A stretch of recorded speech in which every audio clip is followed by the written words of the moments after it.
നിങ്ങൾ കണ്ടോളൂ. തൊഴിലുറപ്പിന്റെ പെണ്ണുങ്ങളല്ല. തൊഴിലുറപ്പിന്റെ പെണ്ണുങ്ങൾ എന്ന് പറഞ്ഞാൽ എന്തൊരു മോശക്കാര്, അവർണര്, ഇവര് സവർണര്, ഇവര് ഭയങ്കര ആഢ്യന്മാര് എന്ന് പറഞ്ഞ് വിളിച്ചപ്പോ ഞാൻ പ്രതികരിച്ചു.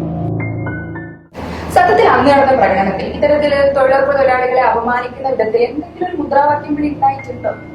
അത് സംശയമുള്ള ഒരു കാര്യമാണ്. നമുക്ക് എന്തായാലും ഒന്ന് പരിശോധിച്ച് നോക്കാം.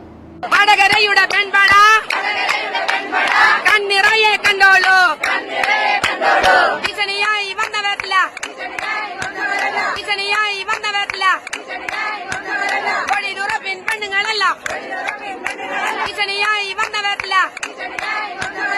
അല്ല, ഇതിലെവിടെയാണ് തൊഴിലുറപ്പ് തൊഴിലാളികൾ അവമാനിക്കുന്നത്? ഇല്ല, അങ്ങനെയൊന്നില്ല.